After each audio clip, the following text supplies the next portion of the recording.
Hi, folks. Welcome back to another episode of Craft on Tap, where we talk about growth marketing for RIAs.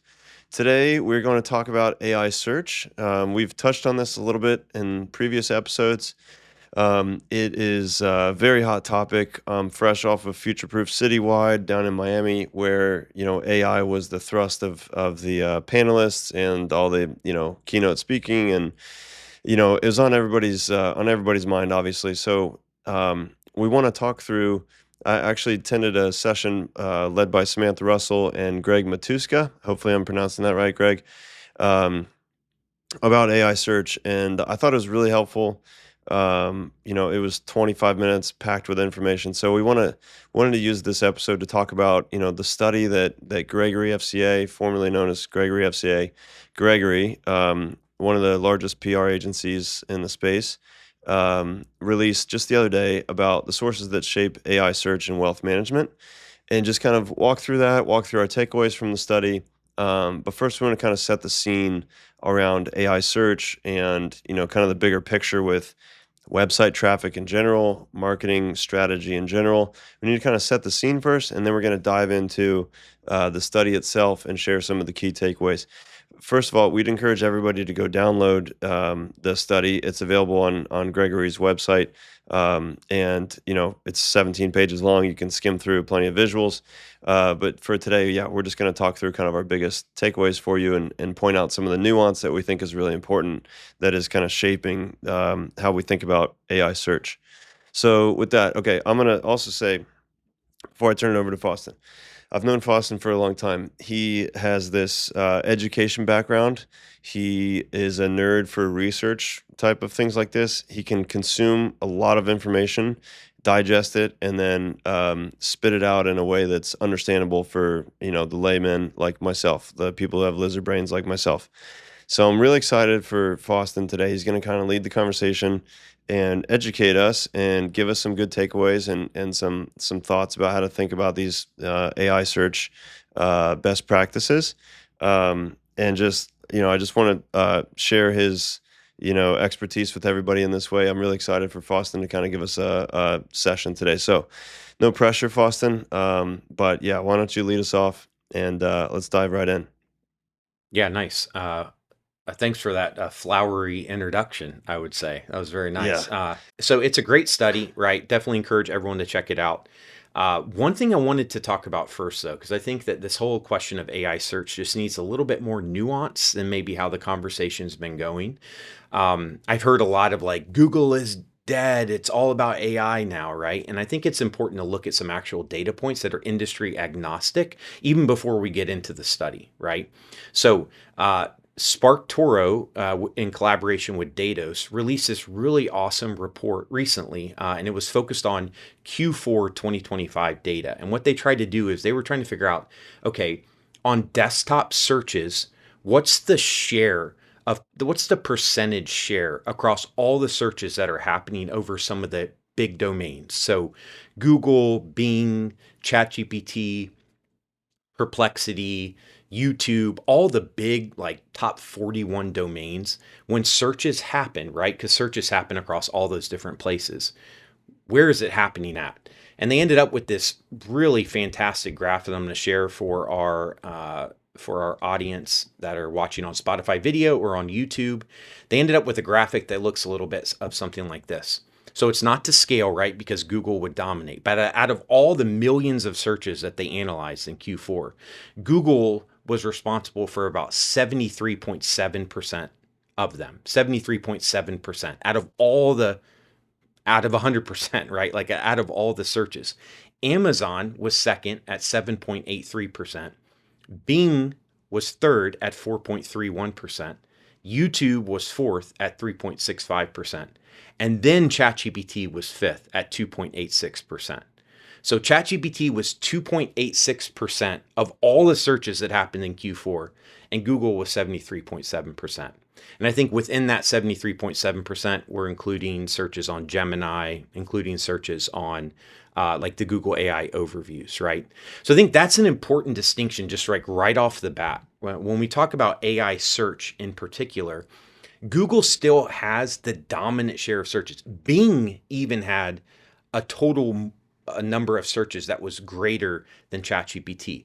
Now, a couple of disclaimers here, disclosures, and they make sure that they share this on the study. It doesn't factor in mobile searches like on your device. So obviously, a lot of people search on mobile, but I think this gives us a little bit more of an idea of how often ChatGPT is being used in comparison to some of these other platforms. So just wanted to share that when we dig into like AI search data, there's no data right now out, at least that I've seen, that shows that ChatGPT has completely taken over the other platforms. I mean, YouTube, Bing, Amazon, they all have resulted in more searches, at least in Q4 of 2025.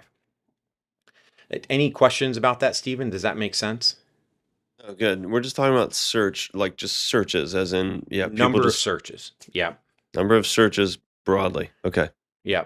Okay. And then looking at the traffic piece, right? So a lot of times when we think about, okay, so that's the number of searches, but then it's like, okay, when we actually get a response in our search, right? If we get the answer from our prompt, how often are any of these platforms driving traffic to website pages, right? And so I have some more updated data here you can see on the screen. This is absolute traffic by channel from February 2026. This is referencing, it's this great like ChatGPT versus Google page that's sponsored by Ahrefs. And Ahrefs obviously has a little bit of invested interest in this whole conversation, right? Because they're a really big SEO, GEO platform. But you can see from the data here that traditional search, so this would be like Google, Bing, some of the bigger platforms, was responsible for 406.1 million visits to website pages, right? AI tools like Perplexity, ChatGPT, they were responsible for 3.2 million visits to website pages. So the first data point that we were talking about, that was like total number of searches. This is how much traffic is being generated from these different sources onto, I think they analyzed 76,000 different websites as a part of this study. So again, this is just a data point, right? It doesn't take into account people that are doing searches on this is desktop and mobile. So this is like any traffic that's going to these pages. It doesn't take into account people that are searching and then they might figure out what they want to search on Google and then go in, because we know that people do this on other platforms, right? Like they're seeing posts on Instagram or they're seeing posts on LinkedIn. They have a brand in their name. They go to Google, which would be the traditional search, right? And then they type in that brand name and then they find the URL. This isn't taking into account people that might be doing that on ChatGPT or Claude or Perplexity. But it does show us that in terms of the traffic disparity, it's still massive, right? 406 million in February 2026 versus AI 3.2 million. So those are just two like important data points that I think is important for us to acknowledge that ChatGPT, more and more people are using it, more and more people are using the AI tools. But in terms of this like massive hype train, we got to get, like, we're missing out, right? There's still a significant disparity between the traditional search tools and where AI is, not just in the number of searches, but in the amount of website visits it's generating.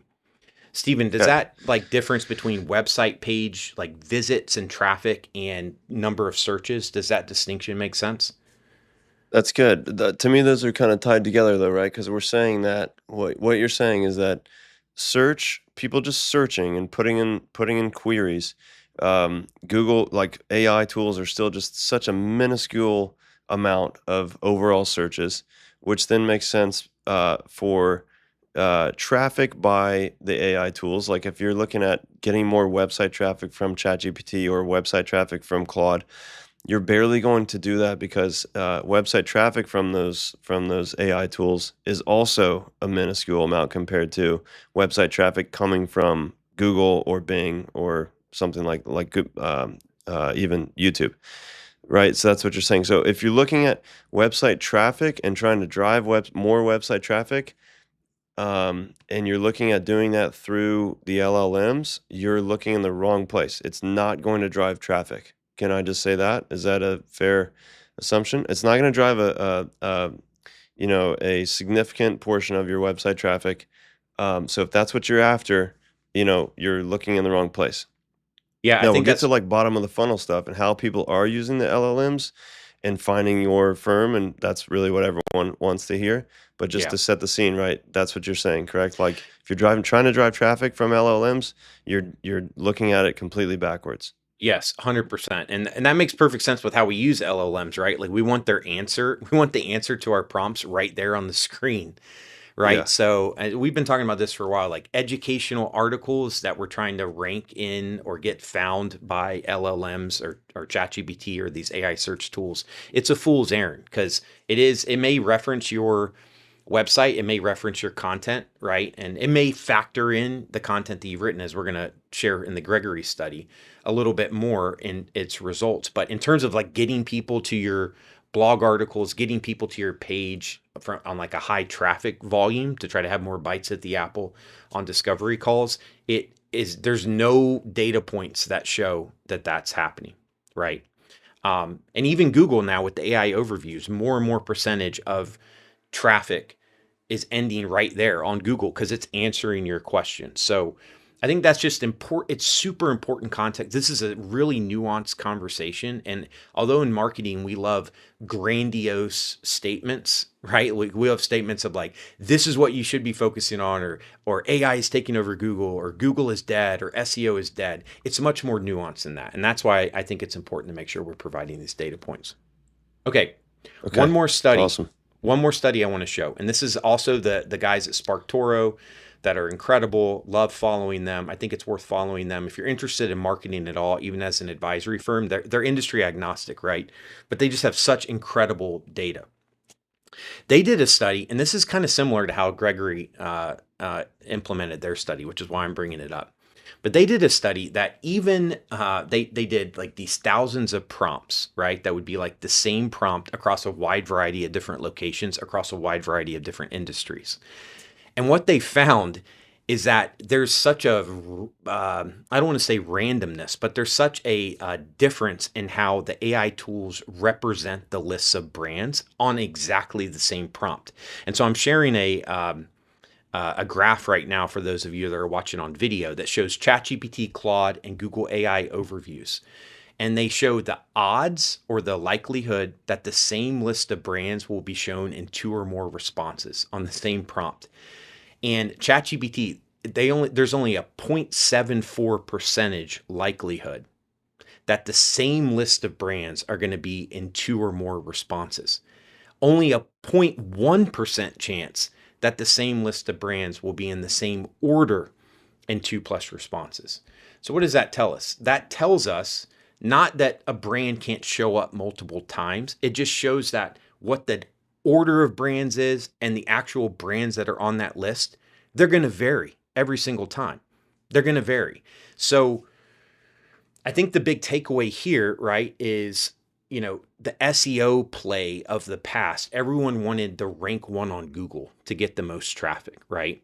And what we're finding, and we're going to talk a little bit about the Gregory study, but in this industry agnostic study, it should be much more focused on the visibility percentage, the percentage of times that your brand is showing up in different prompts, not necessarily the ranking. You're not going for rank one of an LLM search, right? So I think that's important for anybody that's getting any advisors out there that are being sold a lot of like AI search ranking stuff from vendors that are trying to prey on this. You can't rank number one. Like that's not the way the LLMs work. There's a 0.1% chance, right, on the same prompt for based on all this data that we're finding. There's a 0.1% chance that the same list of brands is going to show up in the same order. So anyone selling you the fool's gold that that you can get rank one in these types of AI searches, it's just not going to happen, right? So I just think that's This is yeah. Go ahead. Yeah, really good. This is like the opposite of old school SEO, which is it used to be, retirement planning advisor near me, or a retirement planning advisor, Denver, Colorado, right? And then there was a leaderboard. Greg said this on stage. I thought it was a really good way to picture it. There's a leaderboard. There's a top 10 answers, and it kind of stays the same day to day. You know, it'll be you can climb up the leaderboard by doing your SEO work and adding content and so on. But it's a leaderboard. It's kind of static, at least day by day. The LLMs you're saying are the opposite of that. It's like there's the leaderboard changes with every prompt. Now, you're still going to be you can still appear on the leaderboard multiple times, for the Yes. same prompt, but maybe in a different order. You're now number 2 instead of number 1, or you're number 4 instead of number 2, whatever. So, it's just like this constantly. It's like a dynamic leaderboard that's just changing with every prompt, with each query. Is that Yeah, it's a really correct? really good way of saying it. So when we think about like trying to rank an AI search, we should be thinking about trying to get on that leaderboard in some capacity at a higher percentage, right? A higher probability or a higher percentage of time. That's our endpoint. Because if you see here on this chart as we go through the next piece, across all the responses, the average visibility for the top 3 most mentioned brands. So for any set of prompts, they went through the SparkToro study and analyzed who are the top 3 brands that get mentioned the most.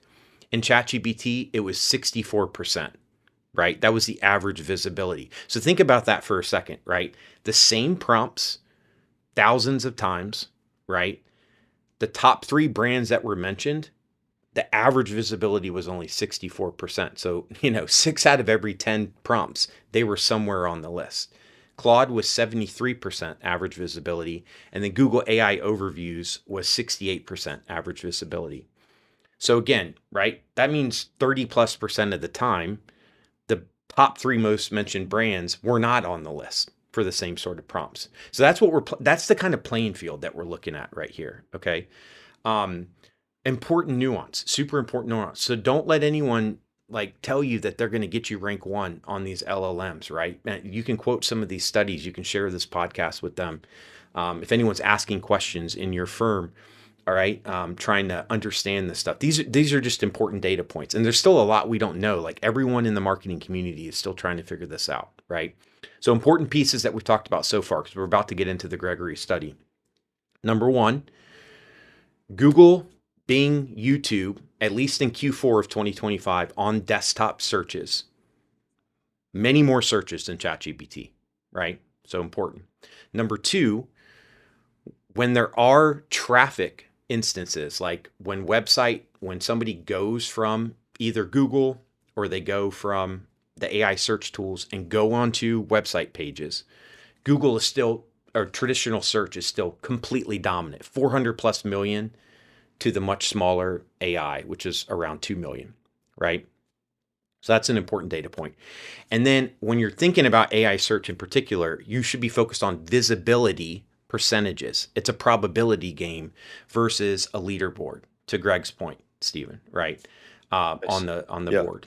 You should be going for visibility. I So the metric, like I said, we used to do this with SEO strategies and say, okay, you're ranking 17th for this search term. We're trying to get you to the top 3. That's where the lion's share of the traffic is.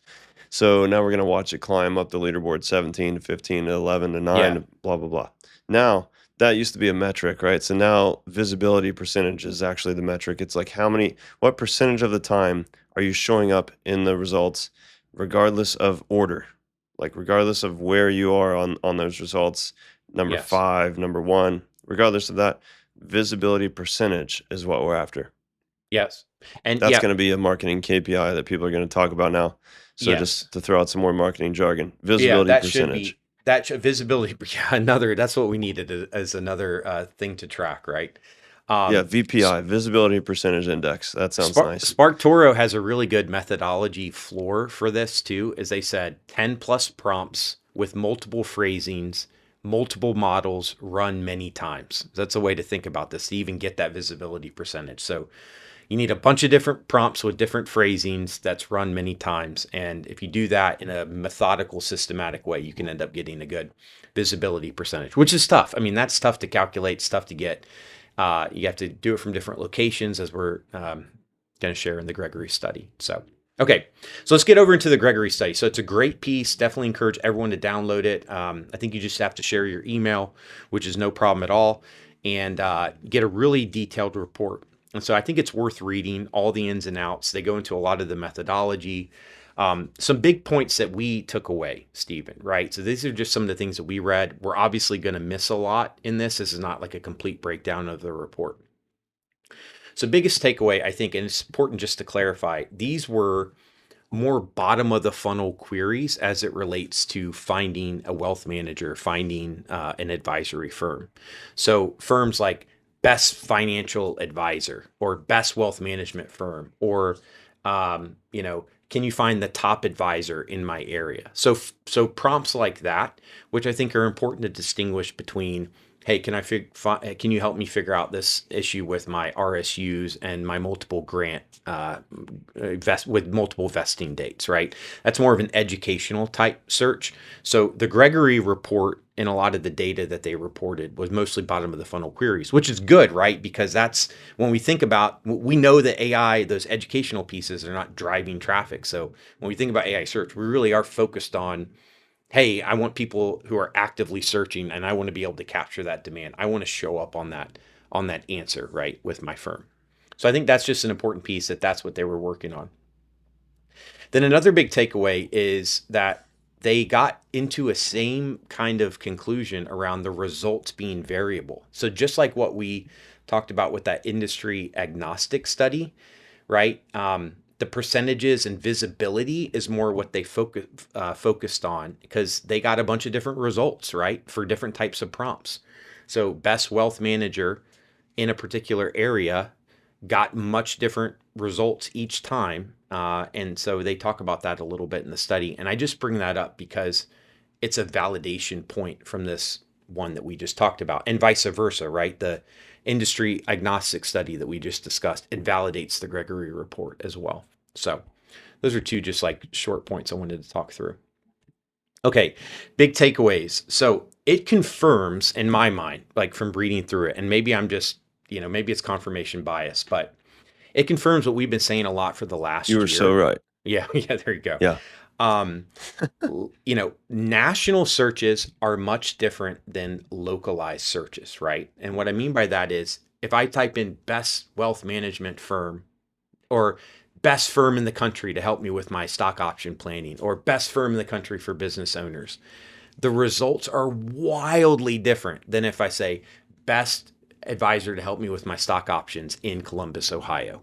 It's widely different, right? And this is true in Google when you search. But this is like one of the big takeaways of the study, I feel like, is that they got much more specific answers when they did a bunch of different variety of prompts. The city, the region made a huge difference. Even more than that, the likelihood that your firm shows up is much higher as well, your smaller advisory firm, because a lot of the national brands, a lot of the tier one media outlets as citations that were shown in the national type broad searches were somewhat eliminated, almost like very minuscule in the times that they were cited with the localized searches. So I think that's important, right? Because the big national players, it becomes less competitive with them to get onto those lists. That's what they found time and time again across a bunch of different cities. And so Gregory's big takeaway for this is that if you have an office that has a physical location and you serve in a particular city, really emphasize those geographic signals if you're trying to figure out how to show up on AI search. So pictures that have alt text that shows like city pictures, really call it out that wealth management in Nashville, share that you do wealth management in Nashville, put your address, put your different, an embedded map, talk about how you help professionals specific to Nashville. That is going to majorly increase your likelihood that you're going to have a higher visibility for your firm brand to show up on those localized city searches. What would you add to that, Which Stephen? makes sense too, right? Because otherwise, this is what I would call David versus Goliath. It's like for the broad searches, that are national searches. It's really hard to compete against NerdWallet, Wall Street Journal, CNBC, Forbes, Barron's, Smart Asset. These huge sites that are capturing the lion's share of traffic for those kind of broad national searches. Now, But now we're saying you do have a chance because you're the David. If you just focus on, your localized search in this instance, and getting really good content there about what you're doing for who you're doing it for, and on what local channel you're doing it, then you have a really good chance of outranking, if you will, or just being served up, being visible in the results, as opposed over top of NerdWallet and Forbes, CNBC, all the ones I just listed. So it's like that's why I say David versus Goliath, which reminds me of the good old days with SEO too, because we used to say long tail. Not used to, we still do, right? Long tail search. The more specific you are for these like longer, phrases, then you do have a chance to outrank some of these huge websites that have, the lion's share of traffic for all the broad stuff. But like, we don't really want the broad stuff anyways. Like, you're not trying to rank for retirement planning. You're not trying to rank for retirement planning. It's not going to happen. So, that's already been figured out. You got to, like you said, rank for, really specific terms in your specific location. That gives you the best chance of showing up and give you that visibility percentage. Yeah, nice. And so just a page dedicated to the city that you serve, especially if it's a big market for you. I think a good like firm, big, everyone knows creative planning. They do this. I think they do this pretty well as a starting point. I Yeah. mean, I would advocate for enhancing their location specific pages a little bit more. It's more templated right now. I think they could do a lot to like add in a little bit more about how they serve in each area, but they have, a whole locations page across all the different places that they serve. You click in, you have the team members that are local there. You have a little bit more about the city and how they, they have the address. If you wanted to add in some more specifics there, about like what particular challenges, ideal client you're looking for, all that the Gregory study says gives you a higher likelihood at showing up for a more localized search. And I would So, actually say yeah. like, if you're using ChatGPT, these prospects, at this point, everyone kind of has the memory activated on these things. So like they know where you're at already. And so it's hard to get to the national level, right? Like if you start searching like best wealth management firms that might have triggered a national search, it's going to want to localize you anyway, just like it does on Google. So again, just those location specific pages are important. Okay, and then the other big takeaway. So even getting deeper than that, right? And this is so good because I just get super pumped up about it because it's something that we've been saying for a while and it sort of validates that. Persona pages, ones that specifically call out how you help a type of person or profession or an individual, it gives you a higher likelihood of being cited as one of the firms when people are searching at that persona layer, right? So if they're saying, hey, I'm looking for a wealth manager, the best wealth manager in Nashville, Tennessee, that can help me with my stock options, right? As a tech professional, right? Anytime that specific, prompting came in, it gave a much higher likelihood that firms were being cited that specifically called that out as a dedicated page. And the Gregory Report actually says this is a direct quote: a dedicated, detailed page describing your firm's specialization in serving that audience is the single highest leverage AI search asset you can create. Firms without persona specific pages were largely absent from these results. Boom, bada boom. This is something we've been saying. This is So, something we've been saying for a while, right? And it makes perfect sense to me, right? Because if you do have a persona or a niche that you're trying to focus on, you want to have a persona specific page anyway that calls out what you do so that somebody good who for the just, user. yeah, it's good Yeah. for the user Yeah. that they can see. And so the AI search in going out and trying to consolidate responses is going to pull something that's more specific if there's a prompt that is more specific to the persona. And again, the memory of these tools at this point, right? It knows so much about us that it wants to do that anyway. Like anytime I try to like Yeah. test these prompts out, and if I don't like do the temporary, like without the chat, it'll start looking for marketing professional firms for me.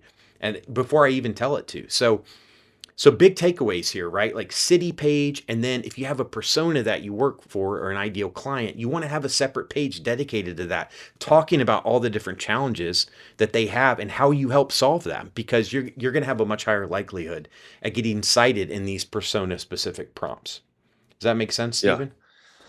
What else would you add to this for the? Because I just talked to a couple people at Future Proof where we talk about niches a lot, but say you don't have a niche, it's just kind of like we've got 500 million in Yeah. assets and we've got to just a mix of people. We got a lot of pre-retirees. I guess you could kind of drill that down, but like it's kind of just a mix of folks we've generated over 20 years. What do you do for that? Yeah.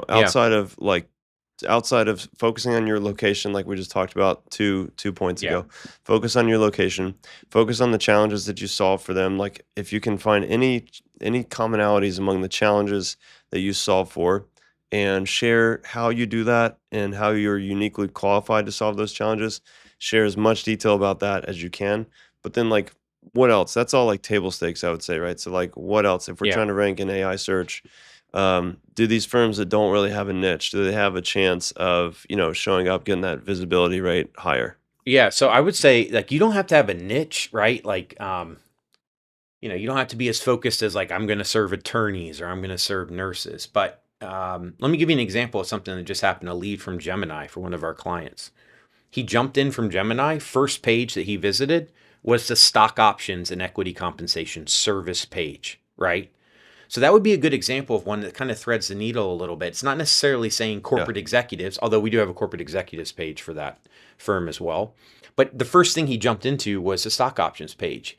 And that's similar in methodology to what the Gregory report says is that, if the Google it was a Tampa based person in a startup a late stage startup that had some issues with equity compensation, was looking to get some help with that.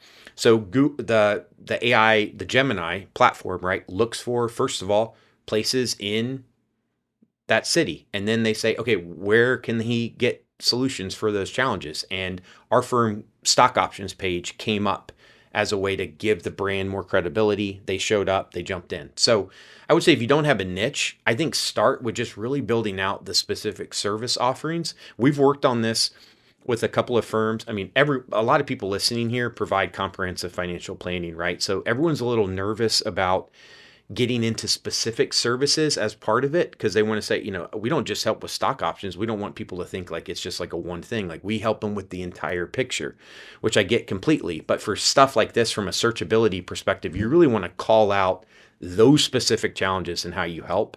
So I would start there if you're not willing to build out a persona page. But even people that don't want to niche, right? Even the 500 million, 1 billion and up that are nervous about niching, they still serve business owners.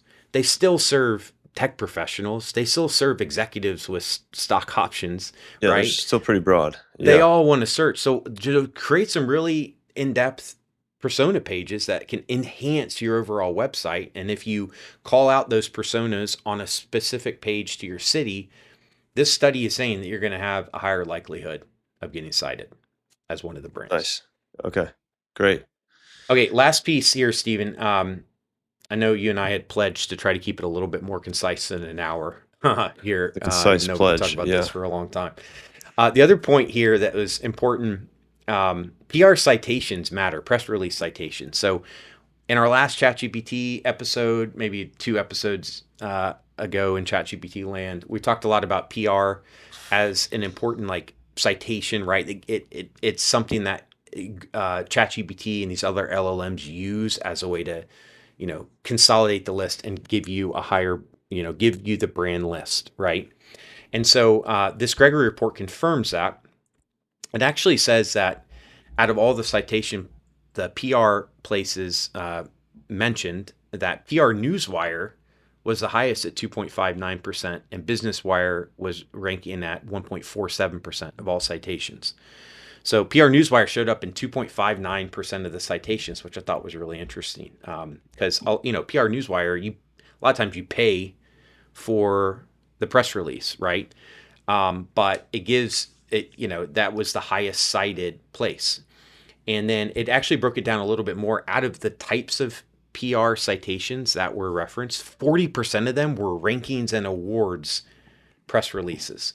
So you get on the best of Forbes list. You're one of thousands of people. I always joke with the advisors that we decide to pay for this award. And I'm like, congratulations, like you're number 100 out of 100, for this list. But we just frame it up differently, right? Like in the top 100 of all Florida advisors or whatever it might be. But it's saying that, rankings like that you turn into a press release have a 40 out of all the press release citations mentioned, 40% of them were that. So the obvious like next step here is, adding to your awards and your awards playbook, right? Like all the tactics that you can do. You pay for the award, you put it all over your website, you put it on your email, you put it on your LinkedIn, right? You try to give that credibility if it's a Forbes or CNBC or one of these big rankings that people recognize. But then you also turn it into a press release. And if you can really get specific to your city and the persona that you help, and even potentially get picked up by local journalists, you're giving yourself like maximum probability and That's the play. likelihood that you're going to show up on Yeah, that's the those play. specific promptings, right? So, just an awesome study overall, Stephen. I don't know any other big takeaways that you had from this, or like what are your thoughts in kind of breaking all this down? Just one more quick one on the awards thing, because that's such a common, topic that we talk about with our clients. We've got an episode on awards and whether you should pay for the award or not. And if you do, then how do you get the most out of it? And, paying for the award, deciding on it, that's one thing. And then kind of strategizing on all the things to get the most out of it. That's a whole other thing. So we spend a lot of time there. You mentioned a bunch of the tactics that where you can, how you can distribute that and get kind of the most runway out of what the 3 grand or 5 grand or whatever you're paying for the award. But I'd encourage people to go back and listen to that episode if you want some more ideas. But that makes total sense. That'd be like a triple play. Like you got the PR thing out there, then you got, the award for credibility purposes for your own clients. Like a lot of clients have told us and told our clients that they like seeing that for credibility purposes. Um, and then you've got a better chance of showing up in AI search if you leverage it across the different channels. Like you're going to post it on social, and you're going to send it to your clients on email, and you're going to get hopefully you're going to get more citations from different places where that press release exists. So that's like a yeah, that's the play. That if you're going to do an award, you gotta think through all the different ways you're going to distribute that. um, yeah, I guess just to try to summarize, then I would just say, because I talked to a lot of people at Future Proof, like, no, okay, I'm behind. We're not doing anything with AI, even, like we need AI and SEO, that's kind of the question. And I would just say, like, just like anything, there's no quick fix here. Like the things we're talking about take a lot of time. These are like long term, things that you need to put in place. I think a lot of them are similar. What we did best practices for SEO, we're Yeah. following similar best practices to be showing up in AI search results. But I also think like you do have some time to kind of build this out. This isn't like you're getting left behind in the dust right now, because we don't exactly know how many leads are coming from these bottom of the funnel searches from AI. Like let's talk about that for just a second as we Yeah. as we wrap up. How often is this happening compared to how many leads you're getting off of your website in the traditional sense, where they, fill out they search you in Google, they click on the leaderboard, you're up there on the top, and then they come through. We don't exactly know how many bottom of the funnel leads are coming from AI search. So it could be one a week, it could be three a day. I mean, we don't really have the right data on that yet. So if you're not getting a lot of leads from AI search yet, hopefully this episode kind of helps you understand it and then start to think about, like, we got to put a strategy in place, because there's a lot of tactics we've laid out here. You got to put a strategy in place to be able to execute all these tactics that we've touched on. And it's going to be a long-term thing, like setting yourself up for success. But also, right now, like today, if you're not getting AI search leads, I wouldn't panic. I wouldn't panic exactly. Just because we don't know, how many leads other firms are actually getting. I mean, of course, some of the bigger firms are getting more, but yeah, how often is it happening? We don't have the data, right? So it's kind of like we're going to follow best practices. We're going to put a strategy in place. We're going to execute tactics and put yourself in a good position. And then, what happens. Like we can't guarantee any number of leads from these AI search tools. So, Yeah. that's kind That's of the I'm nuance nobody's really talking about. It's I like, know that's really well said. like, It's like, gotta get the leads, like, but like how many? Like, are you talking like two a month? Like, we're gonna do all these things and freak out about formatting and markup and all these things. Like nobody knows what you guys are even talking about on, from like a marketing standpoint, all for the sake of 2 leads a month. Like, what are we Yeah. doing here? So I think like grain of salt a little bit with, the sheer volume of leads that we're talking about. Yeah. Yeah, I would say like how many 3 million and up like affluent prospects do you know that start from AI is like the ground up, right? Like they're like from the very starting ground, like, hey, what's a good wealth manager in Nashville, right? Like, Yeah.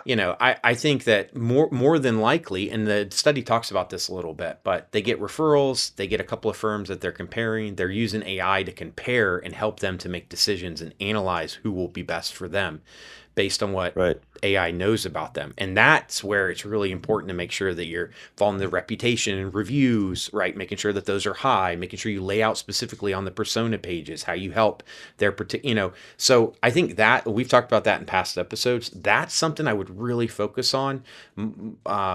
Versus, hey, I really want to show up and be the first firm that these people are seeing on search, because I think that is better in line with our target. Most of the RIAs that we work with, the target Right. prospects that they're working on. Yeah, I would just say, like, to put it a different way, if you're trying to grow and you're going after people in, $1 million, $2 million, $3 million in investable assets, is, getting more visible in AI search going to be the first place we're going to focus? No, because there's so many other opportunities you're probably not capturing already, including, focusing on marketing to your clients and their network. But again, like you're going to put a strategy in place and execute all these tactics. Like long term, you're going to set yourself up for more success with AI search leads. But to your point, we go back to this. Like people are going to use these tools. Sure, you'll find a $3 million client who starts the search with ChatGPT. Sure, that could happen. It has happened. Our clients get those every now and then, but it's not like the main. That's not the main way that people are using these tools right now. You're still going to get a lot of referrals. You're still going to get referrals that now pull up your website versus your two competitors' websites. They compare you all in ChatGPT or Claude or Perplexity. They get a good sense of who you are and what you're offering and how much you charge and what they get for it and stuff like that, all before they schedule a call with you. And that's where, yeah, like you said, you can give them the information that kind of helps them. That there's more opportunity there, we think, in doing that and focusing on that kind of experience with your marketing than there is on just saying, hey, I need, I've already got referrals figured out. I need more leads from AI search. Like, no, that's not the most efficient, effective way that we've found, to help you generate more AUM in your business.